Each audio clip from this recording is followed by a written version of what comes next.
اسلام کی تاریخ کو سمجھنے کے لیے اس کا بیک گراؤنڈ بھی سمجھنا بہت ضروری ہے، پس منظر کیا تھا یہ معلوم ہونا ضروری ہے۔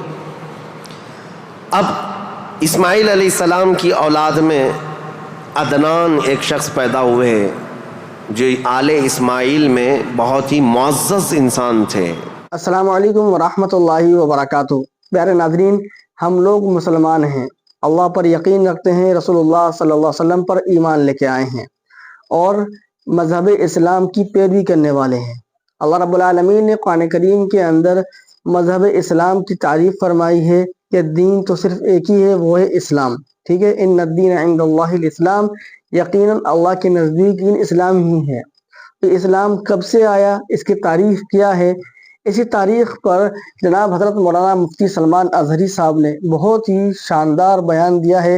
یہ بیان ہر مسلمان کو سننا چاہیے تاکہ وہ اپنے اسلام کی تاریخ سے واقف ہو سکے۔ تو چلیے سب سے پہلے جناب حضرت مولانا مفتی سلمان اظہری صاحب کا یہ دھماکے دار بیان سنتے ہیں اور اس تاریخ کے بارے میں معلوم کرتے ہیں۔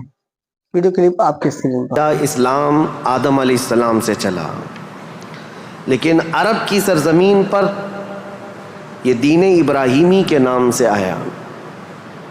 سب سے پہلے سیدنا ابراہیم خلیل اللہ علیہ الصلاۃ والتسلیم، اس وقت اللہ تبارک و تعالیٰ نے آپ کو مبعوث فرمایا جب دنیا میں کفر و شرک اور گمراہی و ضلالت پھیل چکی تھی، لوگوں میں کثرت سے اپنی عبادت کروانے کا رواج ہو چکا تھا۔ جیسے کہ نمرود کا زمانہ تھا، وہ طاقت و قوت کے بل بوتے اپنی عبادت کرنے پر لوگوں کو مجبور کرتا۔ اس دور میں سیدنا ابراہیم علیہ السلام تشریف لائے عراق بابل کے شہر میں، عراق کا ایک شہر بابل میں، اور وہاں سے آپ نے نور ہدایت کو منور کیا، ایک خدائے واحد کی عبادت کی طرف لوگوں کو بلایا۔ آپ کی آبادی دشمن ہوئی، خاندان دشمن ہوا، بادشاہ دشمن ہوا، بدلے میں آپ کو آگ میں جھونک دیا گیا۔ آپ وہاں سے نکل کر مصر چلے گئے۔ مصر کی سرزمین کو آپ نے اپنا جائے قیام بنایا، وہیں پر رہنے لگے۔ آپ کی شادی حضرت سارہ سے ہوئی، اولاد نہیں تھی برسوں تک۔ پھر حضرت ابراہیم علیہ الصلاۃ والتسلیم کی مخالفت میں بہت سارے لوگ تھے، حکمران تھے، بادشاہ تھے۔ ایک وقت ایسا آیا کہ مصر کا ایک بادشاہ جو آپ کی مخالفت میں بہت زیادہ آگے تھا، لیکن اللہ تعالیٰ نے اس کے سینے کو نور ہدایت سے روشن کیا، پھر وہ آپ کی عزت و تکریم کیا۔ پھر اس بادشاہ نے اپنی بیٹی ہاجرہ کو ابراہیم علیہ السلام کے ساتھ بیاہ کر دیا۔ شروع سے میں تاریخ میں چل رہا ہوں، سب کو ذہن حاضر رکھنا ضروری ہے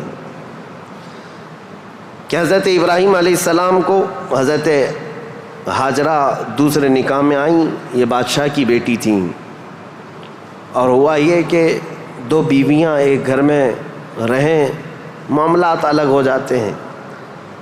تو جب معاملات بدلنے لگ گئے تو حضرت ہاجرہ کے گھر میں ایک بیٹا پیدا ہوا جو حضرت اسماعیل علیہ السلام ہے۔ تو حضرت ابراہیم علیہ السلام کو حکم الہی ہوا کہ اس ماں اور بیٹے کو الگ رکھا جائے اور پہلی بیوی کو الگ رکھا جائے۔ تو ابراہیم علیہ السلام حضرت سارہ کو مصر میں ہی چھوڑ دیے اور حضرت ہاجرہ اور حضرت اسماعیل علیہ السلام کو لے کر عرب کی سرزمین میں داخل ہوئے۔ یہاں سے عرب کی تاریخ شروع ہوتی ہے۔ عرب کی سرزمین کو آباد کرنے والے پہلے انسان ابراہیم علیہ السلام ہیں۔ عرب میں بھی ساری زمین کا انتخاب نہیں، عرب کا جو مرکزی علاقہ تھا وہ مکہ مکرمہ تھا۔ مکہ مکرمہ اور خانہ کعبہ جو آج جہاں پر ہے وہ دنیا کے مرکز میں واقع ہے، سینٹر میں واقع ہے۔ ابراہیم علیہ السلام وہاں تشریف لائے۔ اس وقت کوئی آبادی نہیں تھی، کسی کا گھر نہیں تھا، کوئی مکان نہیں۔ خانہ کعبہ پرانی شکل میں جو فرشتوں کا بنایا ہوا، آدم علیہ السلام کا بنایا ہوا، نوح علیہ السلام کا بنایا ہوا مٹی کی شکل میں موجود تھا۔ ابراہیم علیہ السلام وہاں پر اپنی بیوی اور اپنے بیٹے کو ایک چھوٹا سا گھر بنا کر دے دیتے ہیں، بغیر چھت کا مکان تھا۔ پھر اس کے بعد وہ وہاں سے چلے گئے، پھر دوبارہ آتے رہے جاتے رہے۔ اسماعیل علیہ السلام کی عمر جب سن بلوغت کو پہنچی تو ابراہیم علیہ السلام کو حکم ہوا کہ اس خانہ کعبہ کی تعمیر کی جائے. تو ابراہیم علیہ السلام نے اپنے بیٹے حضرت اسماعیل علیہ السلام کے ساتھ مل کر کے خانہ کعبہ کی تعمیر کی. آپ کو بانی کعبہ بھی کہا جاتا ہے. دو ہی باپ اور بیٹے نے مل کر پورے خانہ کعبہ کی تعمیر کی. اس کی دیواریں اونچی کی جس کا ذکر قرآن پاک میں بھی موجود ہے. اس ایک پتھر پر کھڑے ہو کر کے آپ تعمیر کرتے تھے جس کو آج مقام ابراہیم کہا جاتا ہے. پتھر جیسے جیسے دیواریں بلند ہو جاتا، جب آپ کے اترنے کا وقت ہوتا پتھر نیچے ہو جاتا. جب تعمیر مکمل ہو گئی خانہ کعبہ کی تو پھر ابراہیم علیہ السلام نے دعا کی کہ اے اللہ اس آبادی کو ہری بھری کر دے، شاد و آباد کر دے، اور یہاں رہنے والوں کو ہر قسم کے پھل اور میوہ جات سے تو ان کو رزق عطا فرما. آپ کی دعا قبول ہوئی. جو بے آباد علاقہ تھا، اب سنیں تاریخ کہاں سے شروع ہو رہی ہے. بے آباد علاقہ، کوئی آبادی نہیں تھی. ایک قبیلہ آیا جو تجارت کے لیے کہیں کا سفر کر رہا تھا. چونکہ وہاں پر زمزم کا کنواں بھی تھا. تاریخ میں آپ کو پتہ ہے حضرت اسماعیل علیہ السلام کی ایڑیوں سے زمزم کا کنواں نکلا، اور وہ پانی کا سوتا چشمہ ایسا تھا کہ کنٹینیو جاری، بلکہ آج تک جاری ہے. تو ایک قبیلہ وہاں سے سفر کر رہا تھا جس کو قبیلہ بنو جرہم کہا جاتا ہے. وہ وہاں کی خوبصورتی کو دیکھ کر، وہاں کے پانی کی فراوانی کو دیکھ کر وہیں پڑاؤ ڈال لیے اور وہیں رہ گئے، بس گئے. یہ پہلا قبیلہ ہے جو مکہ میں آباد ہوا، قبیلہ بنو جرہم. پھر حضرت اسماعیل علیہ السلام نے اسی قبیلے کی ایک لڑکی سے شادی بھی فرمائی، اور حضرت اسماعیل علیہ السلام کے گھر میں 12 بیٹے پیدا ہوئے. آپ کی اولاد اب بڑھتی گئی. عرب سرزمین میں سب سے پہلی یہ نسل ہے. عرب کو آباد کرنے والی پہلی نسل اسماعیل علیہ السلام کی ہے. قبیلہ بنو جرہم کے ساتھ آپ آباد ہوئے مکہ مکرمہ میں. اب ان کی نسل اتنی بڑھتی گئی کہ اسماعیل علیہ السلام کے بیٹے تھے نابت. ان کے ہاتھ میں خانہ کعبہ کی تولیت آئی. خانہ کعبہ کی حفاظت اور اس کی ذمہ داریوں کا یہ سارا انتظام آپ کا تھا. چند دنوں کے بعد پھر ایسا ہوا کہ قبیلہ بنو جرہم کے لوگوں نے، جو حضرت اسماعیل علیہ السلام کے سسرال تھے، خانہ کعبہ کی تولیت پر انہوں نے قبضہ کر لیا. اسماعیل علیہ السلام کی اولاد نے کوئی بھی ان کے ساتھ جھگڑا نہیں کیا، کسی بھی طرح کا برا برتاؤ نہیں کیا، کیونکہ ننیحال کے تھے. تو کئی سالوں تک قبیلہ بنو جرہم کا خانہ کعبہ پر قبضہ باقی رہا، لیکن انہوں نے بدعنوانیاں شروع کر دیں. خانہ کعبہ کے پاس لوگ جو دور دور سے آتے تھے دنیا میں، حاجی، اس وقت بھی ہر سال حج ہوا کرتا تھا، ان کے ساتھ برا سلوک کرنا، ان سے چڑھاوے لینا، ان سے زیادہ مانگ کرنا، یہ سب چیزیں ہونے لگیں. تو پھر حضرت اسماعیل علیہ السلام کی اولاد نے دوبارہ خانہ کعبہ کی تولیت اپنے ذمے لے لی. تولیت کہتے ہیں ذمہ داری، جس سے متولی کہا جاتا ہے. جیسے مسجد کا متولی ہوتا ہے، تولیت اسی کو کہتے ہیں. خانہ کعبہ کی خدمت کی ذمہ داریاں. اب یہ زمانہ چلتا رہا. میں آپ کو پہلے یہ خاندانی معاملات بتا رہا ہوں، اس کے بعد پھر یہاں کے سیاسی حالات بھی بتاؤں، اور پھر مذہبی حالات بھی آپ کو بتاؤں، تاکہ اسلام کی تاریخ کو سمجھنے کے لیے اس کا بیک گراؤنڈ بھی سمجھنا بہت ضروری ہے. پس منظر کیا تھا یہ معلوم ہونا ضروری ہے. اب اسماعیل علیہ السلام کی اولاد میں عدنان ایک شخص پیدا ہوئے جو آل اسماعیل میں بہت ہی معزز انسان تھے. اکثر صحابہ کرام کا اور خود رسول اللہ صلی اللہ علیہ وسلم کا نسب حضرت عدنان تک پہنچتا ہے. وہ ہمارے آقا صلی اللہ تعالیٰ علیہ وسلم کے جد امجد بھی ہیں. عدنان نے مکہ مکرمہ کی ذمہ داریاں سنبھالی، اور اس کے بعد اب آبادی اتنی بڑھ گئی کہ ان لوگوں کو تجارت کے لیے اور اپنے معیشت کے لیے، اپنے معاش کے لیے دور دور جانا پڑا. مکہ چھوڑ کر کے باہر جانا پڑا. آبادی بڑھتی چلی گئی مکہ مکرمہ کی. اور اس کے بعد زمانے کے صبح شام گردش لیل و نہار جس کو کہتے ہیں آتے گئے ایسے کہ آل اسماعیل علیہ السلام کی اولاد کا قبضہ یا ان کی خدمت کا معاملہ خانہ کعبہ پر ڈھیلا پڑتا چلا گیا.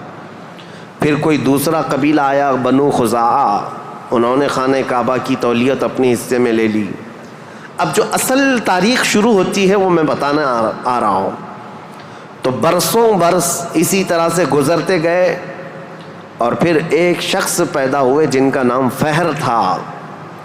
یہ اسماعیل علیہ السلام کے اولاد میں فہر نام ہے. فہر کا ایک لقب تھا قریش، اور یہیں سے قریش خاندان کی ابتدا ہوتی ہے. قریش ان کا لقب تھا اور اصل نام تھا فہر بن غالب.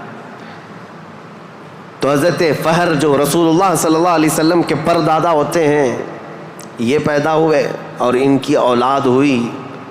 اور اس کے بعد اب قریش خاندان کی ابتدا ہوئی، لیکن جگہ جگہ یہ لوگ منتشر ہو گئے. کچھ مکہ میں رہے، کچھ باہر رہے، لیکن خانہ کعبہ کی تولیت کی اور وہاں کا سارا قبضہ جو ہے بنو خزاعہ قبیلے کے ہاتھ میں تھا.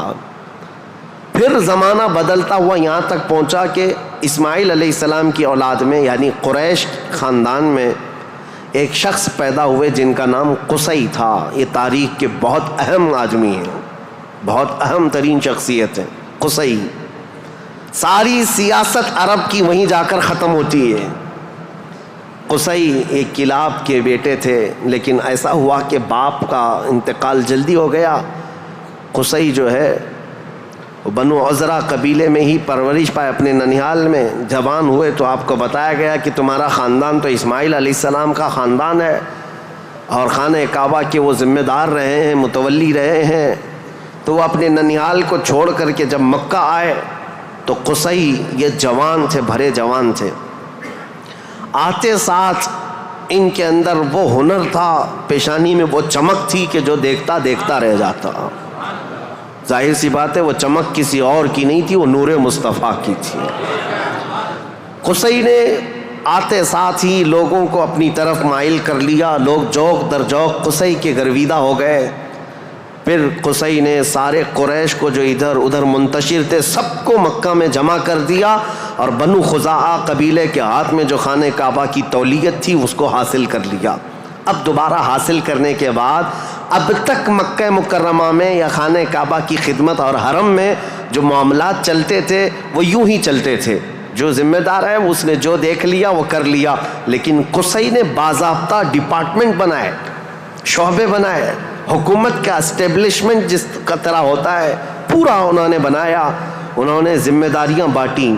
سقایا، رفادہ، سدانہ، یہ سب نام رکھے گئے ہیں. یعنی انہوں نے شعبے ایسے بانٹ دیے، ڈپارٹمنٹ تبدیل کر دیے گئے کہ یعنی کئی قبیلوں کو جمع کیا مکہ میں اور کہا جب کبھی کہیں جانے کی ذمہ داری ہوگی، جھنڈا اٹھانے کی ذمہ داری وہ ایک بہت اہم ذمہ داری ہوتی تھی، وہ ایک قبیلے کو سونپ دیا. اور ہر سال جو حاجی آتے ہیں مینا میں ان کو پانی پلانا اور کھانا کھلانا، اس کو سقایا کہا جاتا تھا، وہ ایک قبیلے کی ذمہ داری دے دی گئی. سقایا یہ ڈپارٹمنٹ پوری منسٹری ہو گئی. اور اس کے بعد رفادہ یہ ایک ذمہ داری ہے. جو حاجی آیا کرتے ان کو پیسوں کی ضرورت ہوتی، کہیں دور دراز سے سفر سے آئے ہوتے ان کی مالی مدد کی ضرورت ہوتی، وہ ایک خاندان کے ہاتھ میں دے دیا گیا. یہ رفادہ ایک منسٹری کا نام ہے. وہ اس منسٹری کے ذمہ دار ایک قبیلے کو بنایا. پھر اس کے بعد سدانہ خانہ کعبہ کی حفاظت، اس کے غلاف کو تبدیل کرنا، اس کی چابی کی ذمہ داری، اس کو کھولنا بند کرنا، اس کی صفائی کرنا، وہ بھی ایک قبیلے کے ذمے میں دے دیا. وہ باضابطہ ایک منسٹری بنائی گئی، ایک وزارت تھی. اور اس کے علاوہ تقریباً انہوں نے 26 منسٹریاں بنائی تھیں، شعبے بنائے تھے. کون؟ حضرت قصی. یہ دنیا میں سب سے پہلے اس طرح شعبے جات کو تقسیم کر کے، جیسے ایک جمہوری نظام ہوتا ہے، ایک ڈیموکریسی نظام ہوتا ہے، اس طرح سے آپ نے بنایا. اور حضرت قصی کی یہ مہارت تھی کہ پورے عرب میں آپ کا بلکہ ہر جگہ آپ کا چرچا ہونے لگا. اور حضرت قصی نے اس چیز کو اتنے اونچے لیول تک لے جا کر وہاں مکہ مکرمہ کو پوری دنیا میں متعارف کیا کہ لوگ یہاں کی خدمتیں دیکھنے کے لیے آیا کرتے تھے. ہر قبیلے کو الگ ذمہ داریاں تھیں.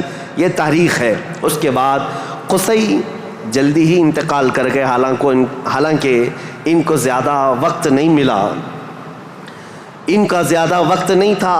ان کی شادی ہوئی، شادی ہونے کے بعد ان کے گھر جو بیٹے پیدا ہوئے ہیں وہ 2 بیٹے تھے، ایک عبد الدار اور ایک عبد مناف۔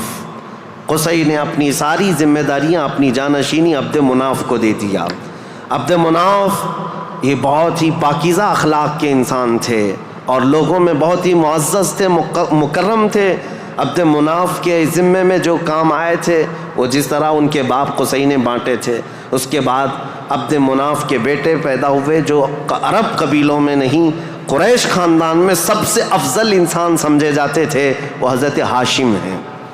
ہاشم، ان کا لقب ہاشم اس لیے تھا کہ یہ اتنے فیاض تھے، اتنے سخی تھے کہ اپنا مال کا اکثر حصہ پورا حاجیوں کو کھلانے میں تقسیم کرتے تھے۔ ایک بار عرب میں قحط پڑ گیا تھا، لوگ بھوکے تھے اور لوگوں کے پاس مال و دولت کی کمی بہت زیادہ آ گئی، تو حضرت ہاشم نے سال بھر روٹیوں کے ٹکڑے کر کے ان کو شوربے میں ڈبو کر لوگوں کو پیٹ بھر کر کھلاتے تھے، اس لیے آپ کا لقب ہاشم ہوا۔ ہاشم اس ذمہ داری کو اس طرح سے سنبھالتے ہیں کہ خانہ کعبہ کی تولیت وغیرہ عبد الدار کے پاس تھی۔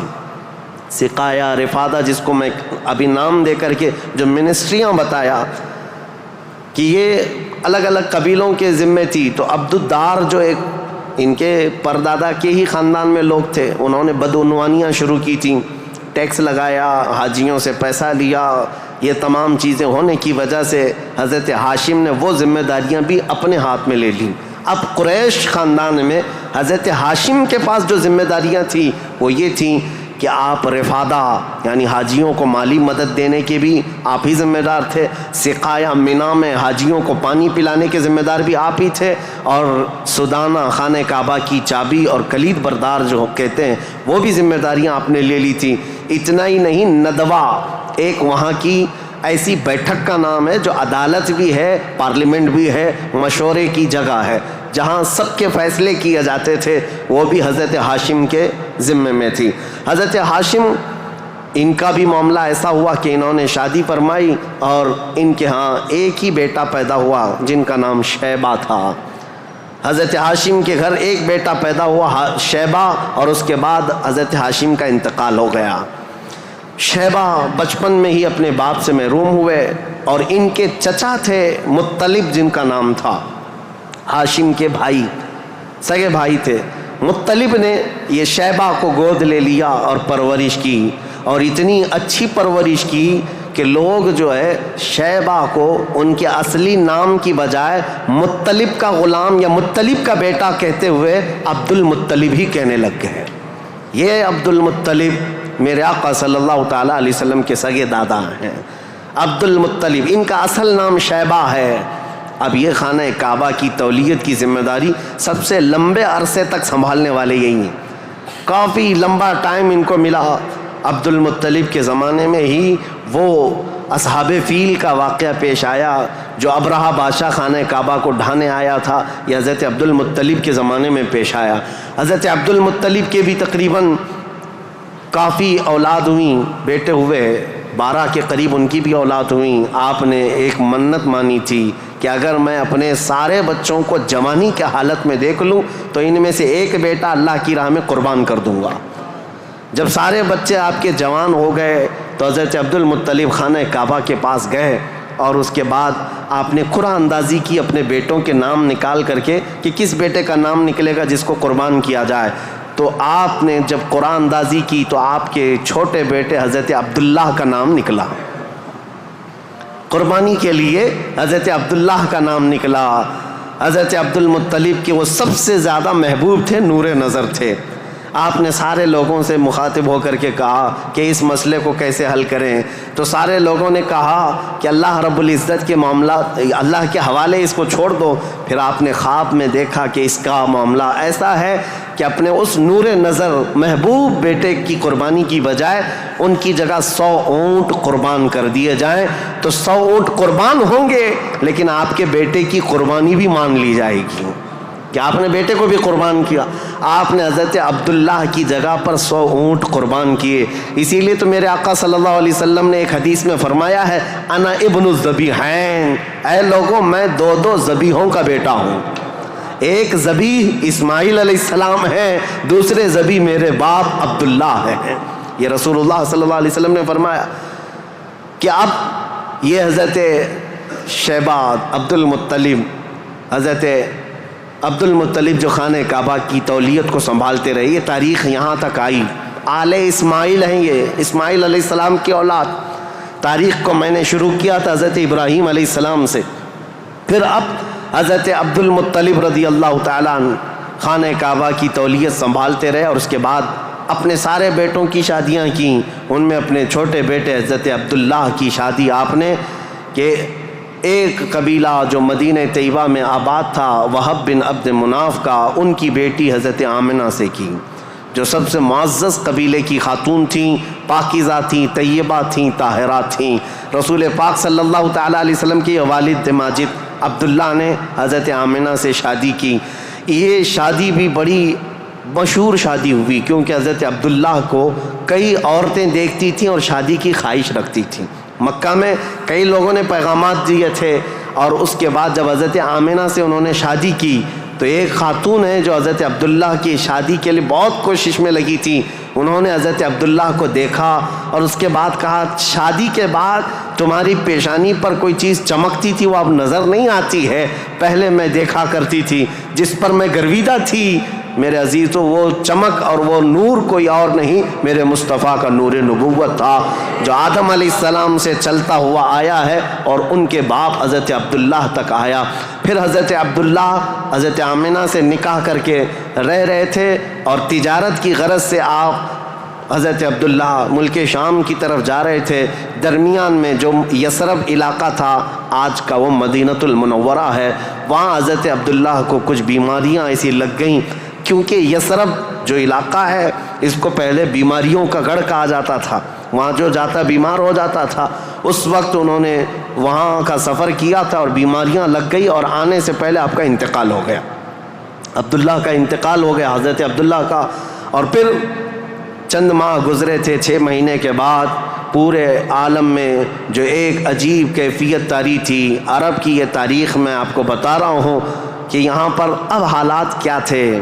حضرت آمنہ کے گھر رسول پاک صلی اللہ تعالیٰ علیہ وسلم حمل سے ہیں، لیکن اس سے پہلے میں اب پس منظر بتاتا ہوں، بیک گراؤنڈ بتاتا ہوں دنیا میں کیا چل رہا تھا اس وقت، حالات کیسے تھے.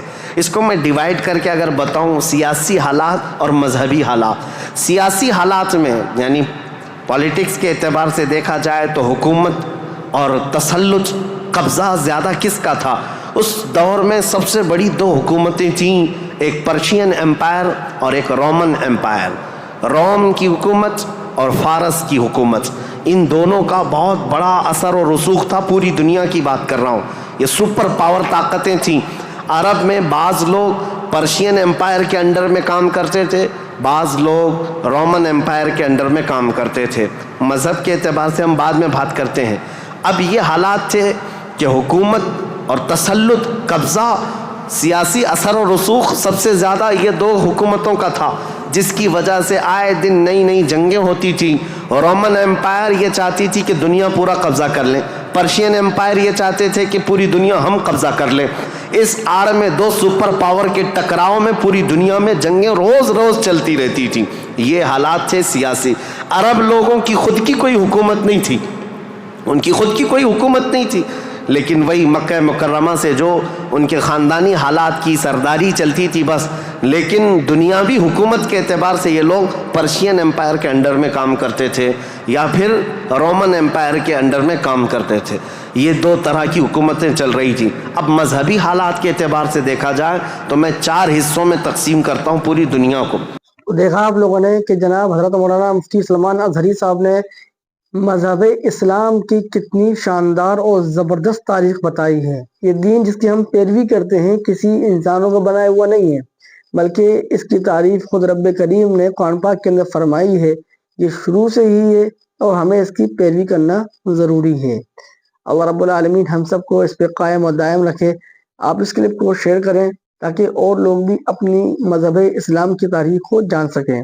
ملتے ہیں کسی نئی ویڈیو نئے بیان کے ساتھ۔ السلام علیکم ورحمۃ اللہ وبرکاتہ۔